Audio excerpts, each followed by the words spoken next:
Now we're just going live. We're just going live now. So it's been an interesting morning. We're having some technical difficulties. My guy Kevin should be on with us in just a moment. My computer just decided to randomly play some music a second ago, and I have no clue what's going on with technology today. But it is what it is. How you living today, Tyrone? I can't complain, man. Everything's beautiful as usual. Yeah. And I'm going to give you a more proper introduction in just a moment. I'm letting the system work its kinks out right now. But shout out to StreamYard. That's what I'm using to broadcast. I recently got my permissions to go live on LinkedIn. So I think I'm live on LinkedIn right now. And yeah, I'm excited. Kind of mad at LinkedIn. They emailed me and gave me the green light January 1st, and it got mixed in with all the other millions of LinkedIn notifications I get. So I had no clue, and I am able to access it now. But yeah, it's been a journey. Oh snap! We got Ebony Dukes checking me out on LinkedIn. I did not expect that. Okay, I appreciate you watching, Ebony, on a platform that I didn't know you paid attention to. Let's go, Eb. That's my good friend and business partner, Ebony Dukes there, who actually will be on a Thursday Thoughts at some point later this year. We got to get that scheduled with you, Eb.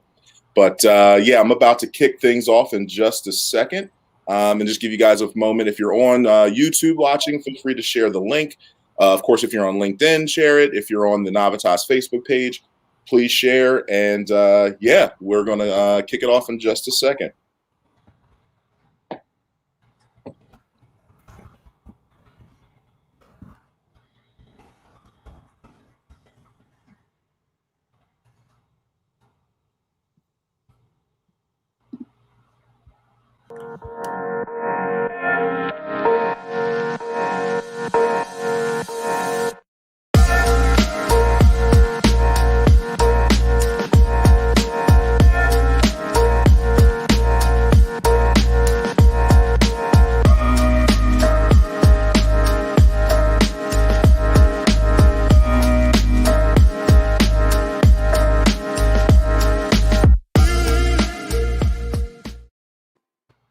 Good morning, everyone, and welcome to Thursday Thoughts, where we invite thought leaders, business experts, and all-around amazing people, and we introduce them to you. We have really interesting discussions about their expertise in an effort to help small businesses and entrepreneurs get a leg up. So super excited today. I actually have a good friend and a returning guest. Our guest today was actually on season 1 of Thursday Thoughts. So really excited to have him back again. And I'm going to just give you a little details about him, read a quick little bio, and then we'll get right into our discussion today, which is all about business systems and operations. But first, let me give you some details on my good friend, Mr. Tyrone Robinson. And we'll put some stats up here for you guys to check out. So Tyrone is the owner of Opportunities to Serve LLC. For the last 7 years, Robinson has been helping business owners all around the world start, fix, save, and or scale and grow their businesses, primarily through operations and strategy consulting and other services. Robinson has more than 10 years of experience developing, managing, and leading programs, organizations, and small businesses. He is fervently passionate about building and creating world-class businesses and organizations that significantly impact the success and satisfaction of their employees, internal and external customers, shareholders, and communities. Tyrone holds degrees from the Delaware County Community College, Mansfield University, and he also holds certificates from the University of California, Irvine Extension, and University of Pennsylvania, the Wharton School. So without further ado, I introduce everyone to my guy, Tyrone Robinson. Tyrone, how you doing today? I'm always good, man. How you doing? You know what? That's why I changed my sign. You see where it says good vibes only? I do. I did that for you. I'm the mayor of Good Vibes Only Town. That's awesome, man. No, super excited to have you back. We definitely dived into some content on the very first episode. I'm sorry, the very first time we had you on last year. As you can see, we're now doing a higher level of production. So I'm happy to be able to showcase you in an even better light this time. But what you do is really intriguing to me, man, because I'm just a go do it guy. Like I'm one of those run and gun entrepreneurs. Like I have grand ideas and I go and execute. And there's times where it's kind of bit me in the bud where I was just like, all right, I tried all this, but like it fell apart or I wasn't able to duplicate or replicate. And that's just coming from me as a solo entrepreneur. I can't imagine the structure that has to be in place for larger businesses. So when I really got to learn more about what you do in our first episode, it opened my eyes to the importance of having systems and operations in place to help a business thrive. So, but before we really jump into the chat, can you just give us a little bit about why this space is so like passionate and why you're so interested in systems and operations? Sure, it's pretty simple. So in my first opportunity in business, I worked with a business owner who was running her business for about 16 years. Within those 16 years, she was growing her business, but it eventually started to more or less run her versus her running it. And what that looked like in her life was an inability to really live life. You know, she was married, but typically she was missing dinner time because she was running the business. She wasn't able to get to any of their community events or things that were important to both of them. You know, and that kind of thing travels with you and not just, it doesn't just sit there, right? It comes down the steps with you in this case, because her business was a home-based business being run out of her basement. So it literally would come downstairs with her. And, you know, I noticed pretty quickly that the most important thing to a business owner is time, whether that's time to spend with family, on relationships, that kind of thing, or it's time to actually scale and grow their business. Right. So, you know, for me, the importance of time is kind of why I do what I do. And the areas that I focus on are really all geared toward giving an entrepreneur or a business owner back their time so that they can do whatever they feel is adequate with it. Got you. And I can definitely preach to the importance of time. You know, I don't think I fully respected it when I started my entrepreneurship journey. And I quickly learned how important it was to, you know, manage your time wisely and figure out where you can save time. It's not always, I need more clients to make money. It could be, how do I become more efficient with my time? And then that increases your profit in that sort of a space as well. So again, quick message to all the folks who are watching, no matter what platform you're on, please share. Also note that you can put comments and questions into the comment section, and we're actually going to ask them right here on the show. So we always look, we already got folks. Michael Adler, he's enjoying it. He's enjoying the conversation already. Steve is here. You got a lot of supporters. You got a lot of supporters there, Tyrone. So it's good, man. We really hope you guys give us questions, comments throughout this this discussion. But for now, we're going to kind of hop right into it, Tyrone. Sure. One of the first things we first talked about was the power of process. So in your words, give us a little bit of explanation about the power of process. Well, it essentially allows you to get things done in a targeted amount of time and a targeted amount of effort, right? So when we talk about process, we're literally talking about understanding how long it takes and what it takes to do any given thing in your business. And by knowing that, you obviously can better allocate your time or your people's time or your resources, whatever the case is, right? Right. All of operations to me really means is time. So when it comes to proper processes, we're talking about, again, understanding who's involved, what's involved, how many people are involved, in order to be able to not only just measure and track the effectiveness of everything, but to make sure that people are giving their all, right? I think most people come to work wanting to give their all. It's just not often that their all is actually defined, right, and measurable. Right. So processes allow us to define and measure effectively. Got you. And one of the things that was on that graphic was sales and grow or scale and grow effectively, which I think is really key, because like I've gotten into that point, you know, on the consulting side where I found myself, you know, becoming a little stagnant. And I didn't know how to get to the point where I could hire 2 consultants and then we could serve more people. Like it was kind of like the chicken before the egg. What do I do? Do I get more clients first and then hire and then get folks? But I guess the process that you have in place will help you kind of go along that process and scale, right?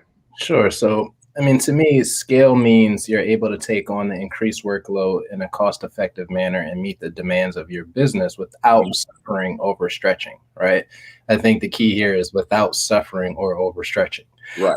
So it's about getting a comfortable handle on the increased workload, customers or users, and then delivering. So when we talk about scaling, again, we're still talking about measuring, right? We want to be able to get the most out of everything that we're doing, including our time and efforts. And, scaling is all about that, is being able to say, you know what, if we increase our business by X% or X number of customers, are we able to actually handle that? And what does that look like? And it's really hard to be accurate if you don't have effective measurements in your business and an understanding of what it takes for every single piece of it. Gotcha. And you also want to hear be more hands off. And I need you to explain this to me because when I tell you I'm like a hands-on individual, Sure. like it's so hard for me to relinquish power or to, delegate. Like I will admit I'm poor at it. But why is that an important part of processes? Well, hands off essentially means you're giving up control, right? And I think that's what you're expressing. Some kind of issue with giving up control. It's typically because we think only we can do X the way we can do it, right? Or no one can exceed our expectations, right? And because you're smiling, you realize that's not true, right? There's people who can do what you do just as great as you can, right? However, in a small business, I think the biggest thing is people don't want to pay people to do things that they can do in their business.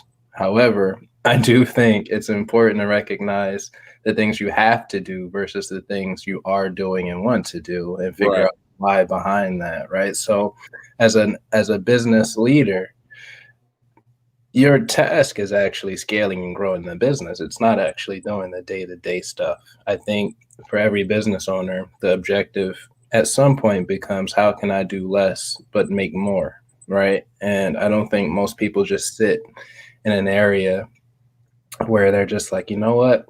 If I keep giving 110%, I can do this for the next 40 years and not want anything to be different, right? I think, after a number of years of 110%, you would really like to be able to give 50, Right.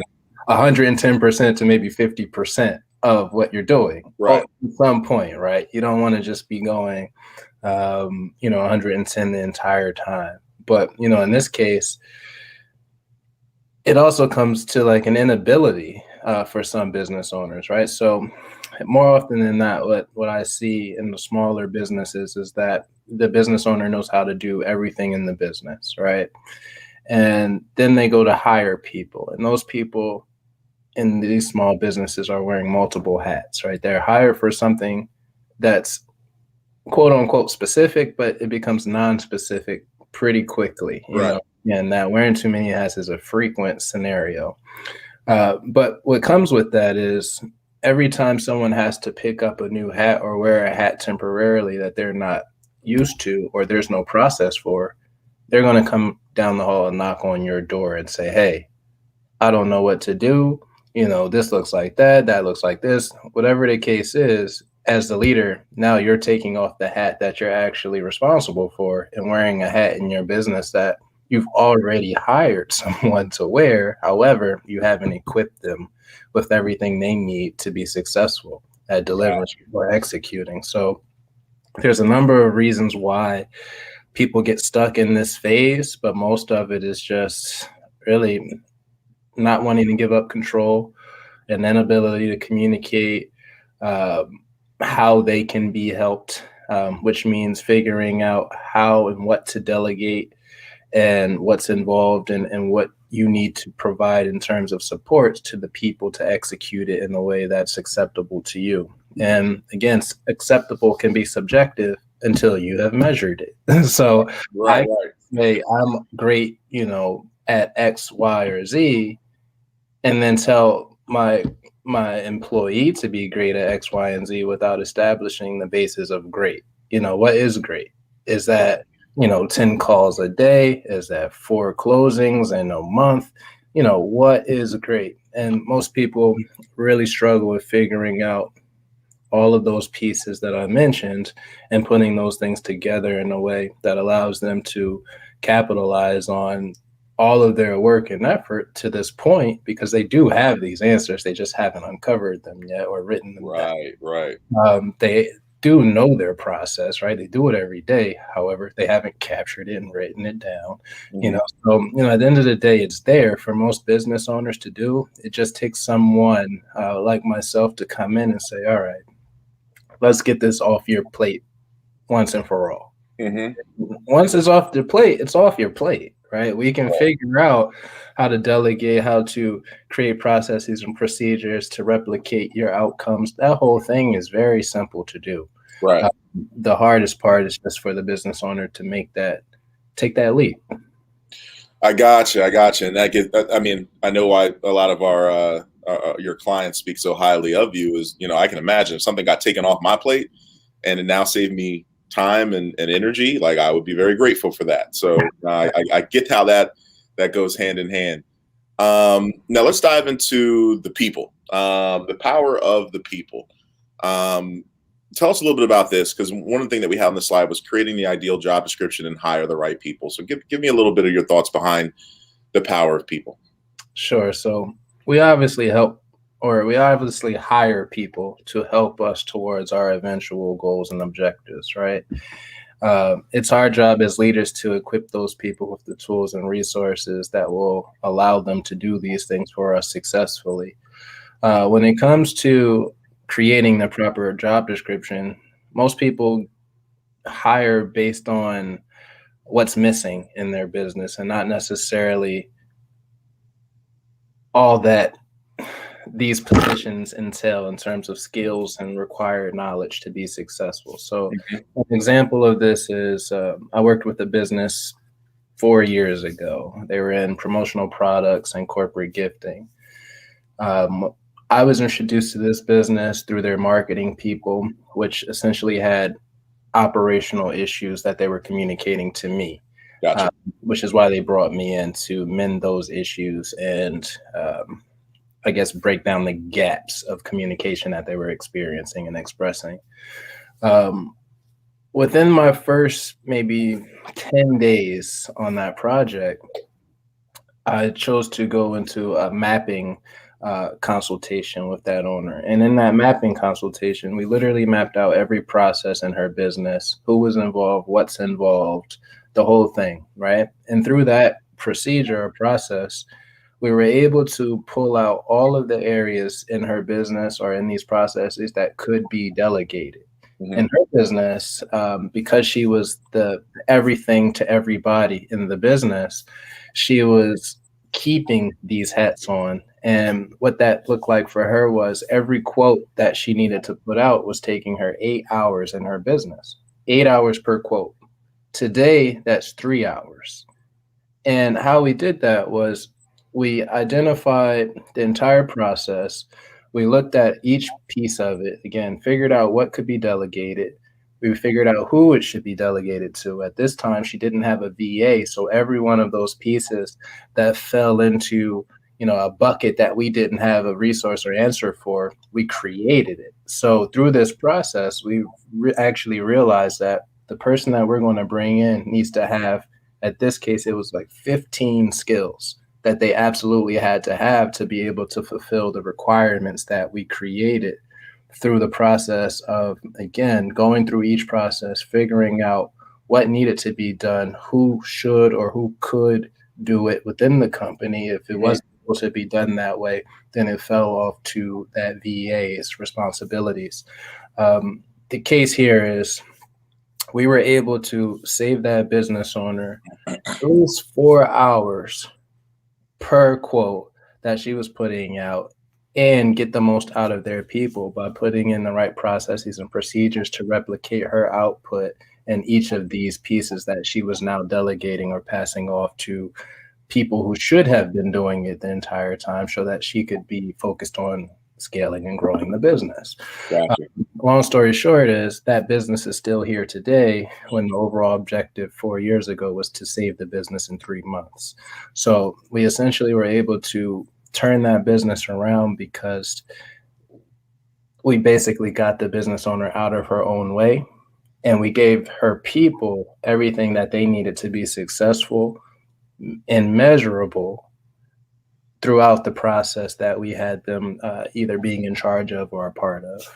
And I think that measurable part, even the way you said it, it's very key, because that's the only way you're going to be able to adjust to make this, system better, to improve it.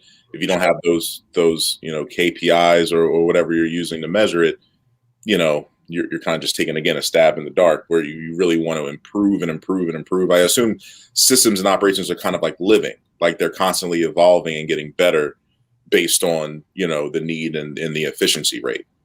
Well, it's based on a lot of things, in this day and age, it's based on technological advancements in a lot of cases, right? So, we could build a process and procedure today that's been in the business for, let's just say, 5 years, right? And we can take a look at it today and make some adjustments. We can overcome some of the barriers or challenges that people are experiencing or expressing during the process or throughout it.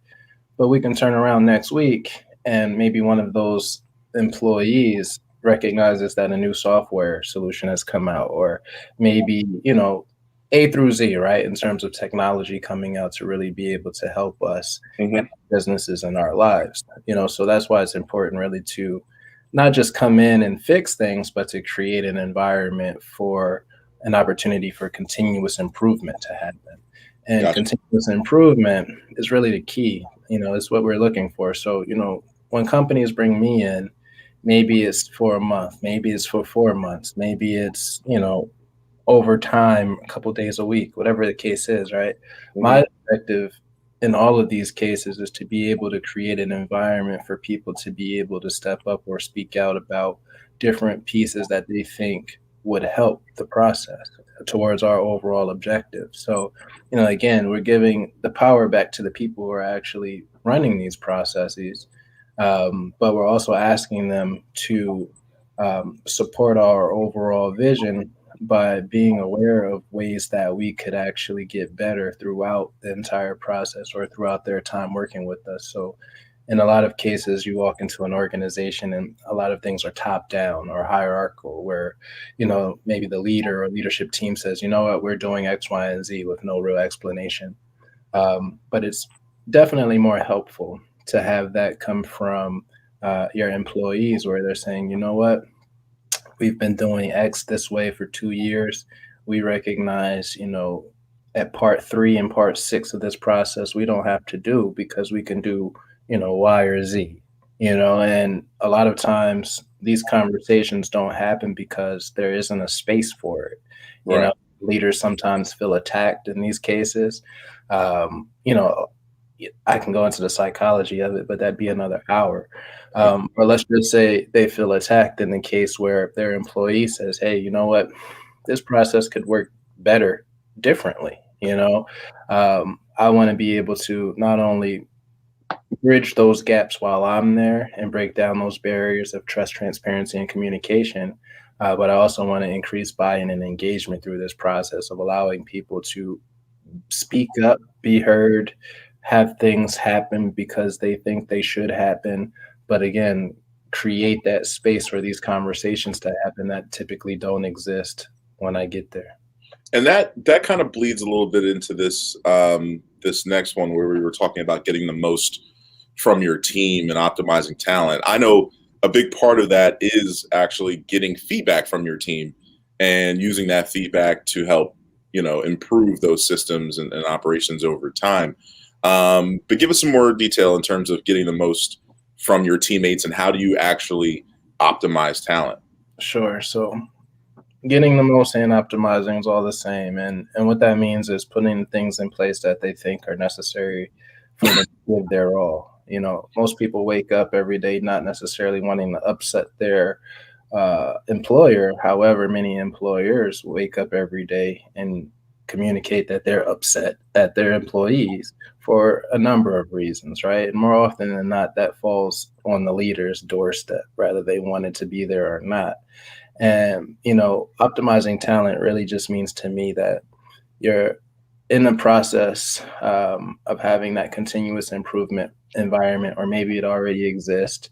You have an open communication between yourself as a leader or leadership team, between you and your employees. You're understanding what they need, how much of it they need, when they need it, so that you can give and your company can get, right? It's all Right. get and get.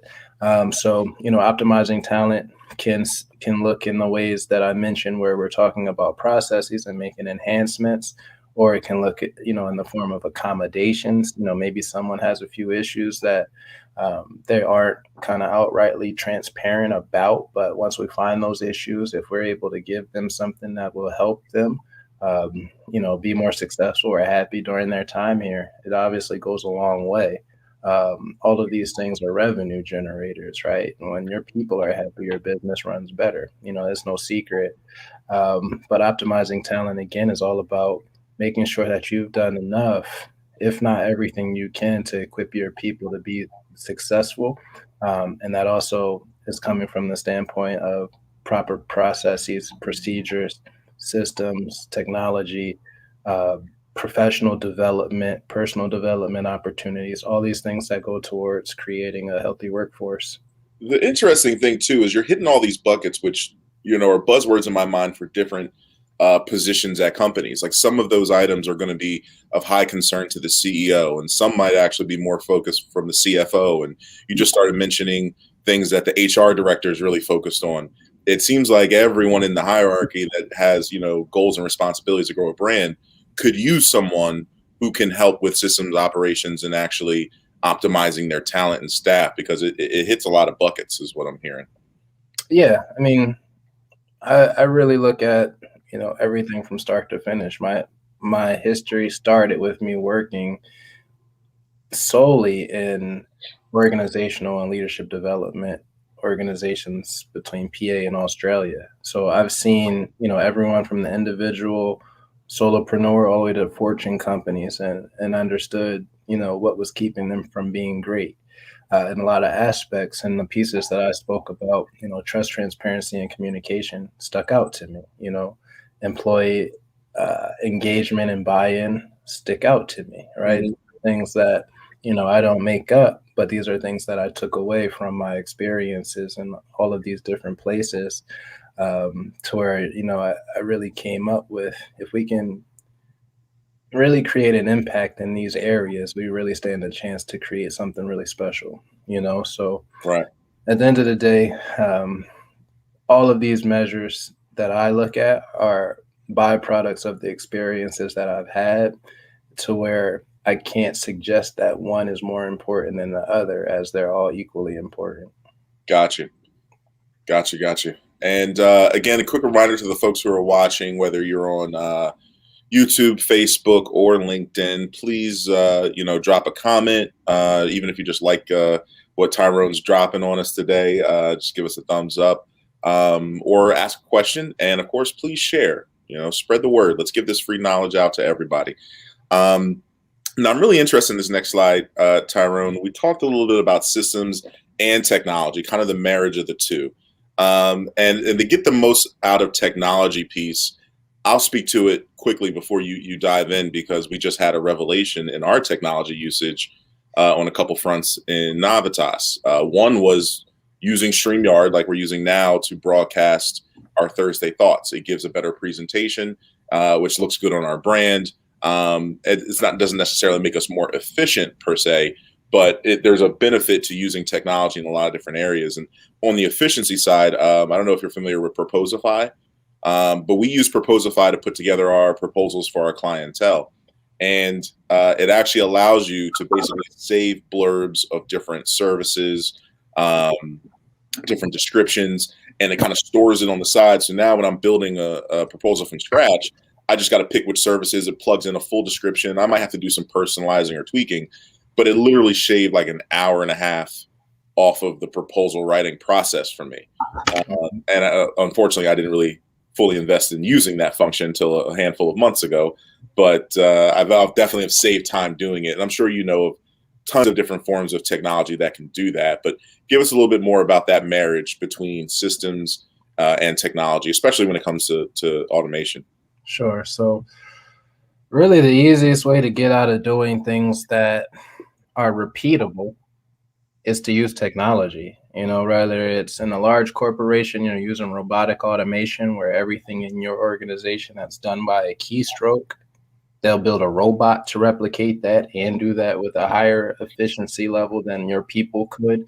In that case, they're not looking to replace your people as much as they are looking to replace your people's efforts in these pretty mundane kind of scenarios where it's just kind of rinse and repeat, rinse and repeat. When you're able to take something like that off your people's plate, you're obviously able to reallocate where those people are spending their time. And most businesses are going to find plenty of ways to maximize their people's time through some kind of revenue generating activity.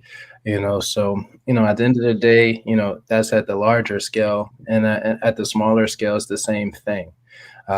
In this case, automation may be, similar to what you're speaking of. Another example could be email campaigns, right?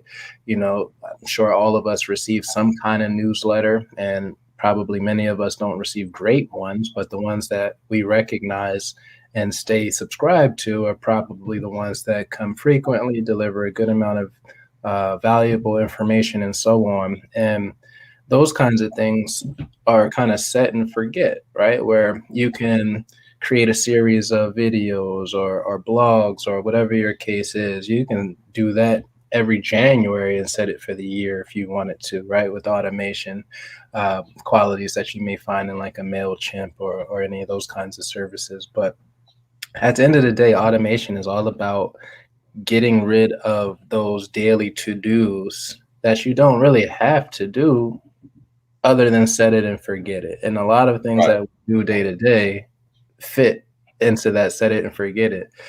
Maybe not necessarily like the proposals, but let's just say emails, right? Email templates are important for saving time, where, people send people to me and say, hey, I think you should have a chat with so-and-so, right? I use one of two email templates that I've, been using for a long number of time. I'll just copy and paste it and change the names, right? There's no secret there. But at the end of the day, I have 5 seconds that I want to commit to sending an email.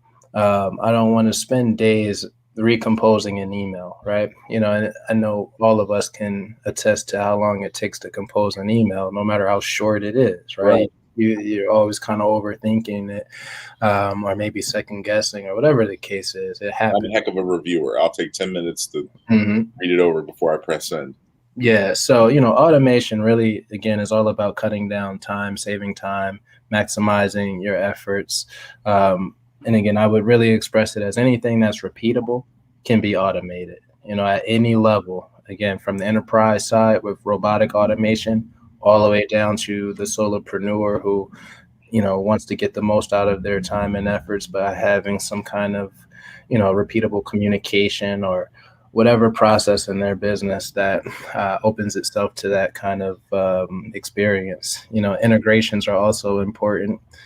Similar to automations, integrations really exist to connect one system to the next, so that, let's just say you have a website and someone goes to your website, they fill out a form. Well, what happens when they fill out that form? Maybe it goes to your email address, or maybe it goes to your email address and an Excel sheet if that's a part of your process, right? And an integration would basically say, you know what, I'll help you get it from someone filling out your form.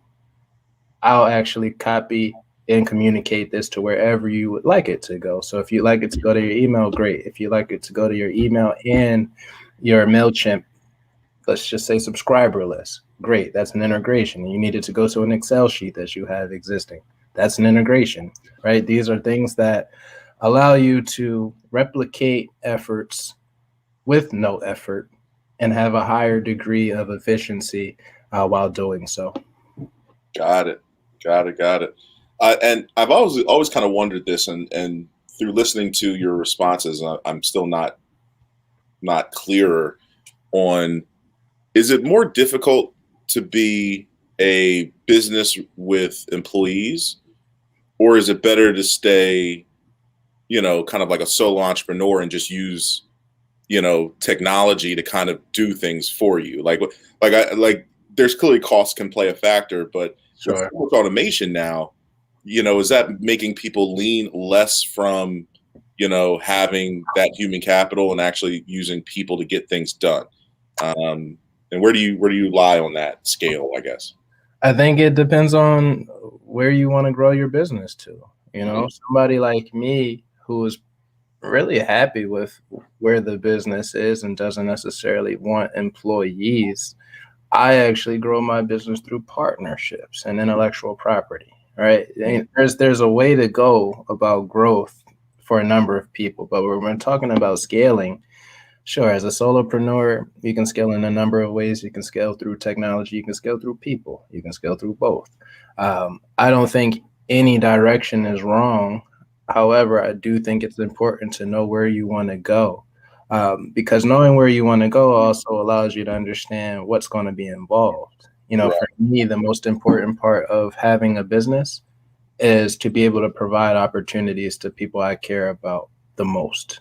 So, in that category, we're talking about my brother, who I'm 9 years older than, and, opportunities to serve has showed up frequently on his resume and helped him get opportunities, to my 9 year old who's on the autism spectrum, who I don't know how his life will pan out employment wise. However, my whole objective was to be able to open doors to opportunities that he may not have been afforded, through whatever means, whatever the issue or reason is. I wanted to Mhm. make sure that I created an opportunity for there not to be a reason that he couldn't explore different means of employment or careers. Right. Uh, so, when I think about that, I'm also thinking about availability, this that time thing again. I don't want to be the richest man without the richest relationships, right? So for me, business is all about, can I take care of my roles and responsibilities? Am I happy?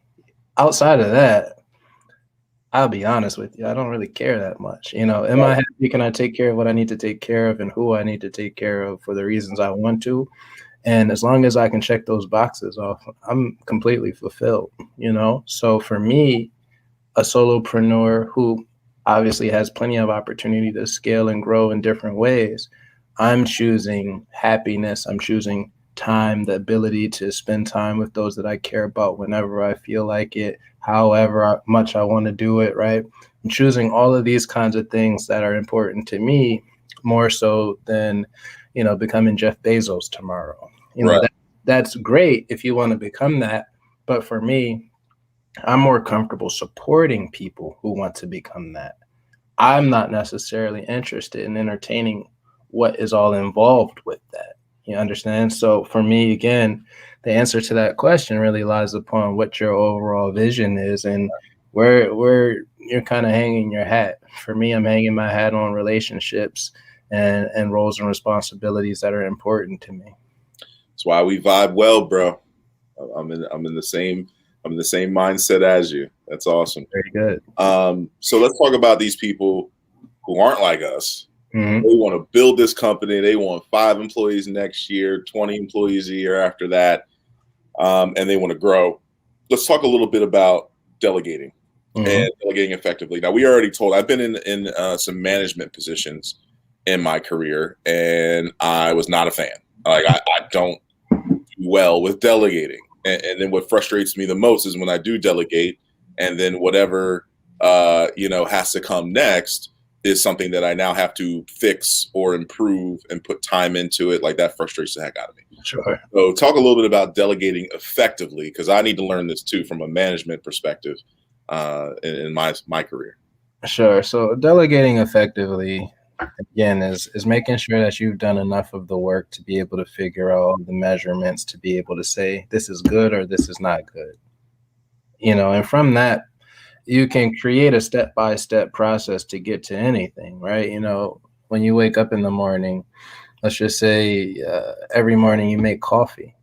How hard would it be to write down to someone else in the event that you couldn't make your own coffee, or in the event that you could and didn't want to, how to make it exactly the way that you like it, right? Rather that be, I like it at, whatever temperature the Keurig, if you're using the Keurig, creates your coffee, great. Maybe you wanted to sit out for 7 minutes, and after 7 minutes, that's its optimal temperature. You know that you like sugar in there, you like creamer. Well, how much sugar? Is a packet of sugar enough? Sure. So 1 packet. As far as creamer, 1 pour, 2 pours. What's the measurable?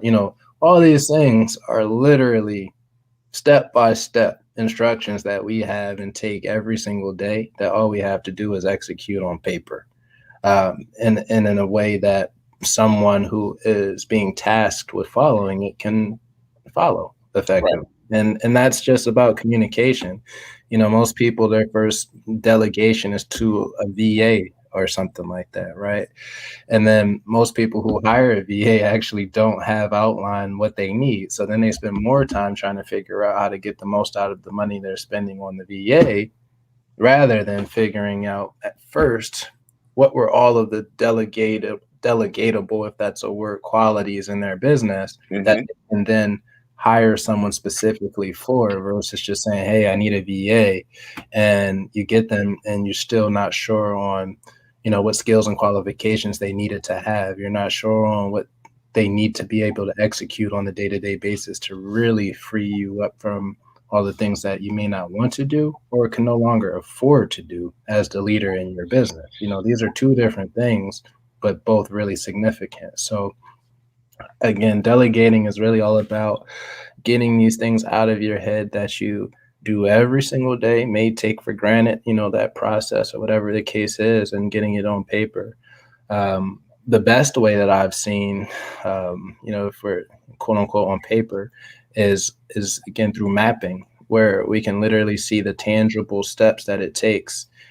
We may be able to figure out, what, it may be easier to get rid of these 3 steps that we're physically looking at and able to see, because we actually have it mapped out. We're looking at it. We're saying to ourselves, why do I even do that? It's a lot different to be able to see it and to pull things out of it than it is just to communicate it and try to figure that out. So mapping is important when it comes to delegating. At least it is from my actual approach.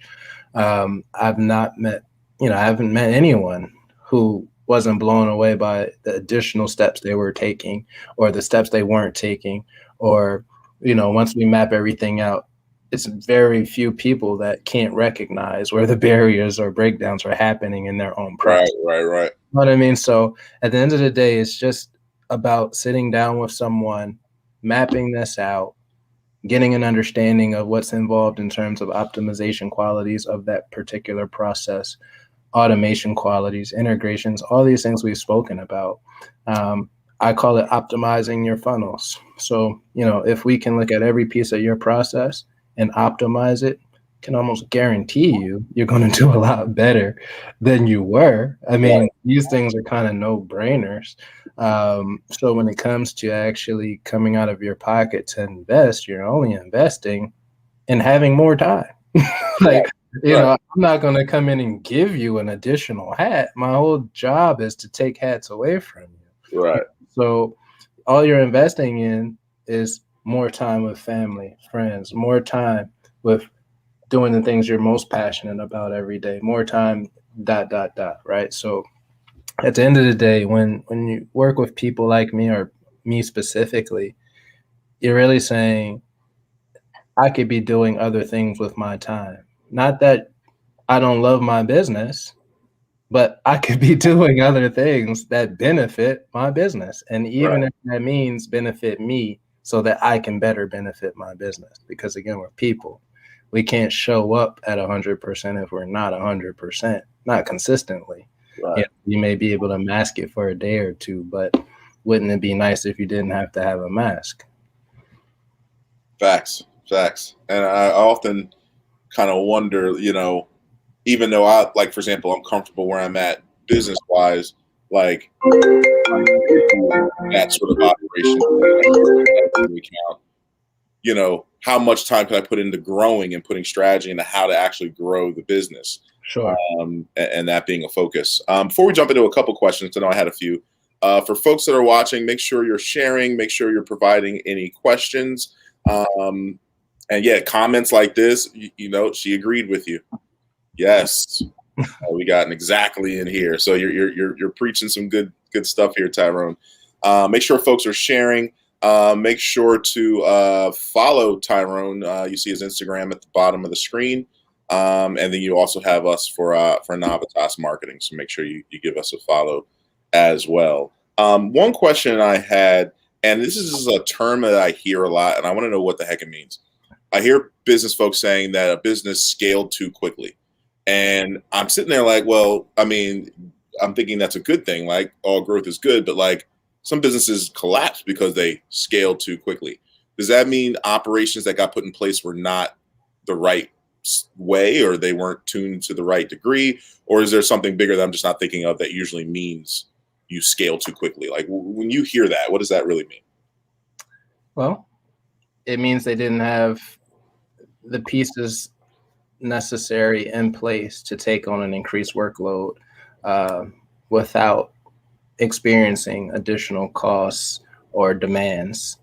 So they essentially just suffered as a result of having too much work, right? So the most simple explanation is if you get 45 new clients as a result of this conversation, are you prepared to serve 45 clients in the way that you've been able to create expectations with the 10 that you adequately serve, right? Right. So, you know, scaling too quickly sinks your business because you're not able to execute or demonstrate those expectations you've been able to give or create for your people throughout the time in your business. It means that the people in your business are probably suffering really bad as a result of the growth, meaning not just expectations, but maybe, you know, if there's a product involved, maybe not enough pieces, you know, whatever the case is, it just essentially means you weren't prepared to take on what is here today. And Right. again, for me, a solopreneur, it's very important for me to know how many people I can actually take on and be able to deliver on the expectations that I communicate I deliver all of the time, right? So really, I shouldn't take on more than I can actually handle and be able to deliver the value that people are expecting from me.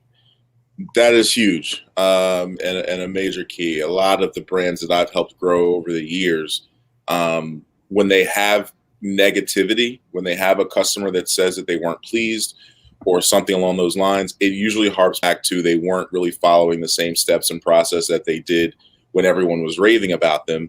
And it's usually a result of they got too much going on, or they take on too much work, and now the quality of work suffers, which is never good. The good thing about that example that you gave is that that can only happen with a recognizable business, right? So if I walk into Starbucks, right, in New Jersey, I walk into one in PA, I walk into one in Texas, I'm actually expecting the same exact process, right? Mm-hmm. And the same feeling. Everything should be exactly the same. However, when it's not, it's very noticeable. This could be something as simple as, you know, back when going to Starbucks was a thing last year in March, I was actually at a Starbucks, right? And 2 days, maybe 2 days in a row, I had gone to a Starbucks in different areas. And their process, because I am super process oriented, I'm always paying attention, right? I put my order, you know, they ask me my name to put on my cup kind of thing. They provide a receipt to me. They ask me, actually, do you want your receipt? Do you not? This kind of thing, right? And I recall being put off in one situation where nothing was called toward my receipt, right? And for me, you know, in business, you're collecting your receipts. This year, you know, everything's 100%, you know, tax deductible, right? But in every year, as a business owner, you just get so used to having that receipt conversation. And when that conversation didn't happen, I felt a lot of different ways. curiously, right? Right. And I think a lot of people feel a lot of ways based on their previous experiences. And you can't really run a business leaving people to feel or relate to a previous experience and not the actual experience you're attempting to deliver. Because I could look at that scenario from Starbucks and go A through Z. Oh man, they had that one thing in Philadelphia where they didn't want the black guys in there, right? Mm-hmm. I'm a black guy. Now they're treating me different. I could go all the way that way. And I don't think it'd be not unjustified, right? I have plenty of experiences to say maybe it was that, right? Right. Or maybe it could be anything else. However, they gave me enough that I could kind of jump off the rails. And when you're running a business, I think it's extremely important that you're not giving people enough to jump off the rails, but you're giving them exactly what you want to give them consistently. And that's what your question about scaling too quickly really is all about as well, where, yeah, you've come to know us for X, Y, or Z. However, you only receive Z in your experience, and the X and Y are very clear to you that you should have received those, right? So, you know, again, because people can go from A to Z based off of their own personal, unique experiences, you just don't want to give them a reason to have to do that. Right. 100%. And I've actually, I'm raised and have been around just education wise and in my career, very customer service oriented businesses. And that's usually my pain point when I go anywhere, like kind of how you're checking out the processes of places. I'm looking at customer service like a hawk. Yeah. And now that everyone or most people I'm doing business with is virtual, I'm noticing people sometimes don't understand how customer service can also be delivered virtually and how you should respond a certain way and communicate a certain way via email. And I'm now having gripes and issues with folks that I'm just like, come on, just because it's virtual doesn't mean you just stop, putting an effort towards, making a customer happy. Well, here's the thing: they're establishing their virtual experience. All right. Yeah. You may go to the next person and say, you know what, I enjoy this business, but not virtually. Maybe you should get back to them when they're back to traditional delivery, right? Right. You're the customer, right? You're not going to say, maybe you hate that place because you've had a poor experience in one case and you've had a good experience in another. You're going to communicate pretty transparently, right? That's why Yelp and Google reviews exist, right? Customers who are unhappy don't have an issue communicating that. In fact, they'll communicate that more than the positive experiences. So, at the end of the day, I keep getting back to this, but you have to give the people who are experiencing your business the fuel that you want to give them so that they carry that out into the community. Yeah. If you want to give them regular gas, give it to them every time. Don't go, into the 90s for any reason. Stay at regular, unless expectations different, so, it's just important that you're having consistency. That's all this is really about that I'm talking about. And even to add on to that, when you do go in the 90s, make it known I'm doing this for you for this particular time and for this reason, as to not be a. And even that kind of gets into the dicey. Yeah, that can get a little different. But yeah, again, you want to the clear thing here is communicate effectively, right? Communicate expectations at all times, before, during, and after. Give clear definitions, clear expectations of roles, responsibilities, deliverables, that kind of thing, and you should be okay. People are people; they're gonna people. But if you have these things written down in a way that you can refer back to without kind of pointing the finger, so to speak, and just say, hey, can we review what we discussed as expectations and deliverables, so that you're not kind of running into these kind of, again, people issues, right? It's nothing with people being people. However, when it creeps into your ability to do what you signed up to do, it's just a conversation, and you have to establish that. Gotcha. Tyrone, this has been a great chat. I'm really appreciative for you being here. Before we say goodbye to you, let's give folks a little bit of a glimpse into the future. Coming up in 2 weeks, Really awesome topic. DEI, diversity, equity, and inclusion for entrepreneurs. This is going to be a really interesting chat with a really good friend of mine, Darylise Lyons. She runs the Demystifying Diversity podcast and is a DEI expert in her own right. So she's going to be chatting with us in 2 weeks. And then a month from today, our good friend Michael Adler will be here. He is your favorite lawyer's favorite lawyer. And we're going to be talking about common legal hurdles. So that'll be sort of some free legal advice, not officially. I haven't asked Mike how I have to say that, but we're gonna talk some legal jargon in a month. So folks who are watching, feel free to visit the Navitas Marketing website to find details on that, to register, and of course, we always offer free 30-minute consultations. You see that information at the bottom. So if you're interested in that, energy@navitasmarketing.com, and you'll speak to me and Kevin, who apologizes he's not with us today. He was having some computer issues, but he will be back with us with Darylise in 2 weeks. Now, before we go, Tyrone, any other last words, or of course, let us know ways that people can get in contact with you should they need your services. Sure. So there's a question that came in about managing up through executing key initiatives on a rapid time frame. I guess really quickly, I can get to Carisha one-to-one, but I would just say clear communication, some kind of project management software is always helpful to where you can keep people accountable and responsible for the roles that they actually stepped up to be able to execute in.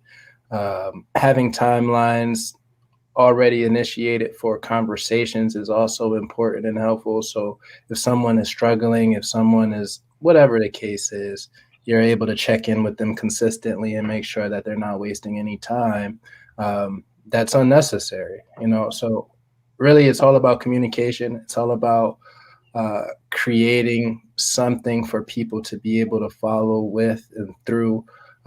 It's a little bit above process and procedure. It's a lot of it's more project management at the end of the day. Again, you just want to be able to communicate effectively and make sure everyone has what they need to be successful. And if they don't have it, you want to give them a clear space to identify that and figure out what you need to do beyond that. Rather you bring someone else in, you provide an assistive aid, or maybe you bring in some different tools or resources, whatever the case is. Giving people an opportunity to speak up is key. As far as how you can reach me, I'm on Instagram at OPP2S, Twitter, OPP2S, Facebook, Opportunities to Serve. You can find me on my personal Tyrone M. Robinson III on Facebook as well, and on LinkedIn. You can find me in Tyrone M. Robinson III as well. Thanks for having me, Zach. Awesome. Yeah, and thank you for that question, Carisha. I definitely had my brain moved on before I saw it come in, but I'm glad you saw that, Tyrone, and answered it. Again, to everyone, thank you so much for tuning in. And of course, keep coming back for more. We're going to bring you great thought leaders and industry experts every 2 weeks here on Thursday Thoughts. Everyone have a great close to the week. Bye-bye.